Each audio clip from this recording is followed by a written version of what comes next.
साहब मैं आपका सामान उठा लूं क्या? सागर अभी बस से उतरा ही था कि किसी की आवाज सुनकर चौंक गया। पीछे मुड़कर देखा तो एक उसकी ही उम्र का लड़का फटे पुराने कपड़े पहने उसके सामान की तरफ देख रहा था। सागर ने उसे टालते हुए कहा, नहीं मैं सामान खुद उठा लूंगा। यह सुनकर वह लड़का थोड़ा सा निराश हो गया और बोला, साहब कुछ भी दे दीजिएगा, बहुत मजबूर हूँ, कुछ खाने का इंतजाम हो जाएगा। सागर झुंझला कर उसकी ओर देख रहा था। उस लड़के की आंखों में उसे आंसू नजर आ रहे थे। फिर उसने गौर से उसे देखा तो समझ में आया यह तो उसके बचपन का दोस्त संजय है। इस हाल में सागर ने उससे कहा, भले मेरे साथ चलो। वह उसे पास के एक ढाबे पर ले गया। क्या खाओगे? सागर के पूछने पर लड़के ने कहा, नहीं साहब, अगर आप सामान उठवाओगे तो ही मैं कुछ लूंगा। सागर हंसते हुए बोला, हाँ मैं जानता हूँ, तुम बहुत खुददार हो, किसी की मदद नहीं लोगे। सामान बाद में उठा लेना, पहले कुछ खा लो। बैठो मैं अभी आया। लड़का डरते डरते सामने पड़ी मेज कुर्सी पर बैठ गया। सागर कुछ देर में आकर उसके सामने वाली कुर्सी पर बैठ जाता है। सागर उससे पूछता है, तुम इस हाल में कैसे? मेरा मतलब है, कुछ अपने बारे में बताओ। संजय ने बताया, साहब मेरे पिता इसी गांव में एक किसान थे।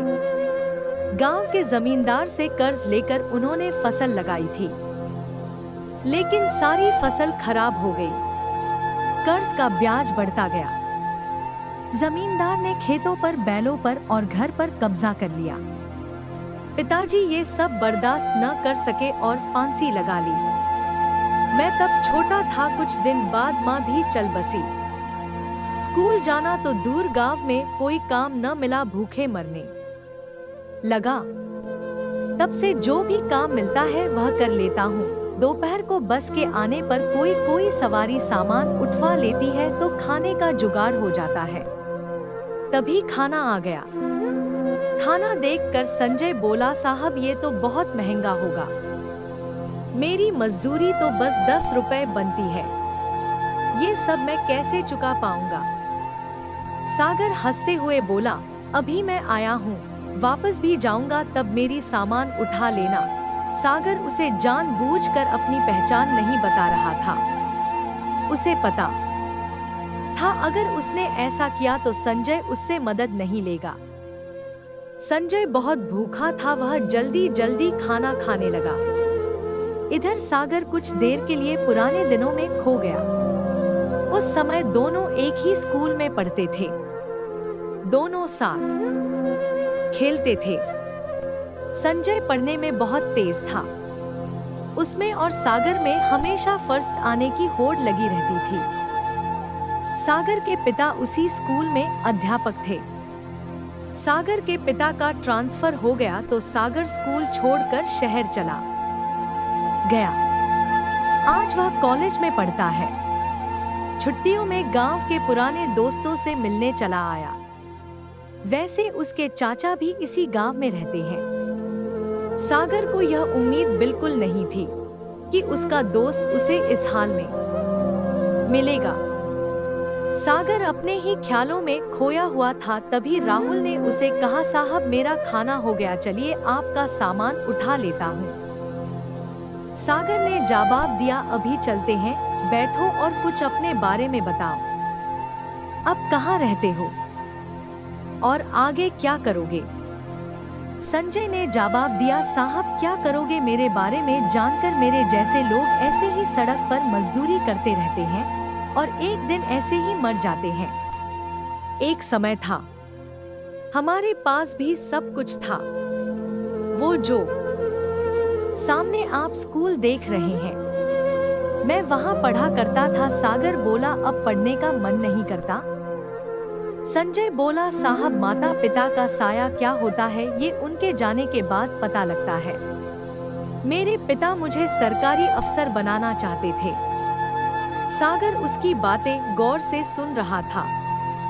संजय को एक पल के लिए भी यह एहसास नहीं हुआ कि यह तो उसका बिछुड़ा हुआ दोस्त है, क्योंकि सागर के नयन नक्श से लेकर उसका पहनावा सब बदल चुका था। संजय ने पूछा, साहब आप यहाँ किसके घर आए हैं? सागर ने अपनी पहचान छिपाते हुए कहा, नहीं बस ऐसे ही गांव घूमने आया था। यहाँ कोई होटल मिल जाएगा रुकने के लिए? हाँ साहब, बस स्टैंड के पीछे ही एक होटल है, आपके शहर जैसा तो नहीं पर ठीक ठाक है, मैं आपको वहीं ले चलता हूँ, संजय बोला। सागर ने हाँ में सर हिलाया। संजय सामान लेकर आगे आगे और सागर उसके पीछे पीछे चलने लगा। कुछ ही देर में वे होटल में पहुंच गए। सागर ने एक कमरा लिया। संजय उससे कहने लगा, साहब मैं चलता हूँ, जब आपको जाना हो बता देना, मैं आपका सामान लेने आ जाऊंगा। सागर बोला, अरे रुको, ये कमरा मैंने 2 लोगों के लिए लिया है, तुम मेरे साथ रहोगे? संजय बोला, नहीं साहब, कहाँ मैं और कहाँ आप, वैसे भी मैं तो कहीं भी सो जाता हूँ। मेरा बिस्तर एक पेड़ के ऊपर रखा होता है, वही पेड़ के नीचे चबूतरे पर सो जाता हूँ, मुझे जाने दो साहब। सागर बोला, मुझे तुमसे बहुत सी बातें करनी है, जब तक मैं यहाँ हूँ तुम मेरे साथ रहोगे। मैं यहाँ किसी को जानता नहीं हूँ, तुम मुझे पूरा गांव घुमाओगे। संजय कुछ नहीं बोला। कमरे में सामान रखने के बाद सागर संजय को लेकर एक कपड़े की दुकान पर पहुंचा। उसे नए कपड़े दिलवाए, नए जूते दिलवाए, फिर उसे लेकर होटल पर आया। उसने संजय की जरूरत का हर सामान खरीदा और उससे कहा, तुम नहा कर ये कपड़े पहनो, मैं अभी आता हूँ। संजय को कुछ समझ नहीं आ रहा था। उसने नहा धोकर नए कपड़े पहने, अपने आप को शीशे में देख ही रहा था, तभी सागर आ गया। संजय अपने कपड़ों को देखकर रो रहा था। सागर बोला, क्या हुआ, कपड़े अच्छे नहीं हैं? संजय बोला, नहीं साहब, माँ की याद आ गई, वो अपने हाथ से सिलकर कपड़े पहनाया करती थी। कल मैं आपको अपना घर दिखाऊंगा, जो जमींदार ने हथिया लिया। सागर उससे बैठकर बातें करने लगा, कितना कर्जा था तुम्हारा? सागर ने कहा, साहब सब मिलाकर 50-60 हजार था, अब तो 80-90 हजार हो गया होगा। काफी देर इधर उधर की बातें करने के बाद दोनों सो गए। सुबह सागर संजय को लेकर गांव घूमने गया। वहां संजय ने अपना घर दिखाया, जो बंद था। फिर वह उस पेड़ के नीचे ले गया जहां कल तक वह सोता था। संजय बोला, साहब यह पेड़ ही मेरे माँ बाप है, मैं यहीं सोता हूँ। सागर बोला, संजय मैंने तुमसे झूठ बोला था, मैं गांव घूमने नहीं सिर्फ तुमसे मिलने आया था। यह सुनकर संजय चौंक गया। सागर ने बताया, मैं तुम्हारे बचपन का दोस्त सागर हूँ। यह सुनकर संजय गौर से सागर के चेहरे को देखने लगा। उसे अब उसमें अपना दोस्त नजर आने लगा। उसकी आंखों से टप-टप आंसू बह रहे थे। साहब आप, वह कुछ बोलता इससे पहले सागर ने कहा, साहब नहीं, सागर तुम्हारा दोस्त। संजय कुछ बोल न सका। वह बस एकटक सागर को देखे जा रहा था। उसके अंदर का सैलाब अब उमड़ने लगा था।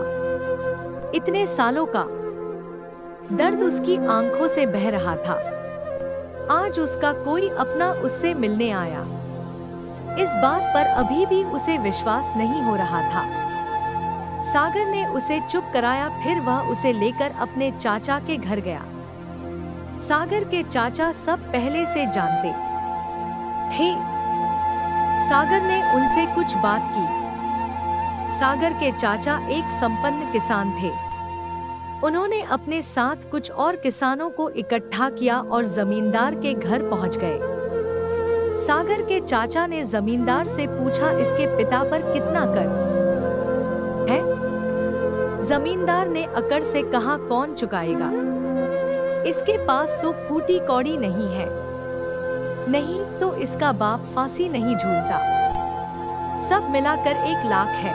सागर ने अपने चाचा को इशारा किया। उन्होंने बैग से 1 लाख रुपए निकालकर जमींदार के सामने रख दिए और कहा, इसके खेत, मकान और बैल अभी वापस चाहिए।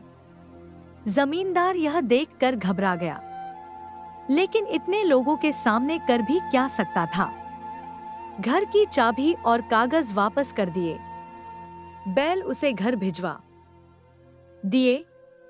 वहां से निकलकर सागर बोला, चाचा जी मैं शहर पहुंचते ही आपके पैसे लौटा दूंगा। चाचा जी ने कहा, कोई बात नहीं बेटा, तुम बहुत नेक काम कर रहे हो। सागर के चाचा जी बोले, संजय बेटा अब तुम खूब मेहनत से अपनी जमीन पर खेती करो, हम सब किसान तुम्हारा साथ देंगे। यह सुनकर सब किसान तैयार हो गए। हाँ बेटा, अब वो जमींदार तुम्हारी तरफ आंख भी नहीं उठा सकेगा। सागर ने संजय को खेती करने के लिए 20,000 रुपए और दिलवा दिए। संजय उसके पैरों में गिर पड़ा। उसे उठाकर सागर ने कहा, दोस्त अब तुझे आगे निकल कर दिखाना है। अगली बार जब मैं गांव आऊं तो मेरा दोस्त मुझे खुशहाल मिलना चाहिए। यह कहकर सागर ने संजय को गले लगा लिया। अगले दिन सागर शहर चला गया। वहां से उसने अपने चाचा के पैसे बैंक में जमा करवा दिए। इसके 6 महीने बाद एक दिन सागर दरवाजे की घंटी सुनकर दरवाजा खोलने गया तो देखा सामने संजय खड़ा था। 6 महीने में बिल्कुल बदल गया था। सागर ने उसे गले से लगा लिया। अंदर आकर उसने सागर के माता पिता के पैर छुए। सागर बोला, अचानक यहाँ कैसे, सब ठीक है न? उस जमींदार ने परेशान तो नहीं किया? संजय बोला, नहीं यार सब ठीक है। तेरे चाचा और दूसरे किसाने ने मेरी बहुत मदद की। अब तो सब ठीक है। मेरी फसल भी अच्छी, उसकी कमाई से तेरा कर्ज चुकाने आया हूँ। ये 20,000 है, बाकी धीरे धीरे चुका दूंगा। सागर बोला, तू मेरा भाई है, मैंने कोई कर्ज नहीं दिया था तुझे, तूने कैसे सोच लिया ये? मैं नहीं ले सकता। लेकिन संजय जिद करने लगा। तब सागर के पिता ने कहा, बेटा रख लो, ये इसकी खुददारी है। जो शिक्षा मैंने दी थी यह उसकी का पालन कर रहा है। सागर पैसे रख लेता है। फिर संजय शर्माते हुए उसे अपनी शादी का कार्ड पकड़ा देता है। सागर कहता है, अरे ये क्या तू शादी कर रहा है? तभी सागर के पिता ने कहा, हाँ जब तूने हमें सब बताया तभी मैंने तेरे चाचा से इसके लिए अच्छी सी लड़की देखने के लिए कहा था। कब तक घर में अकेला रहेगा? संजय बोला, मैं आप लोगों का एहसान जिंदगी भर नहीं भूल सकता। मेरी तो कोई औकात नहीं थी। सागर बोला, सब ऊपर वाला करता है, सब उसी के हाथ में है। तेरे अच्छे दिन आने थे, मैं नहीं आता मदद करने तो ऊपर वाला किसी और को भेज देता। कुछ दिन बाद सागर अपने परिवार के साथ संजय की शादी में पहुंच गया। उन्हें देखकर संजय बहुत खुश हुआ। उनके साथ पूरा गांव दोनों की दोस्ती की मिसाल देने लगा।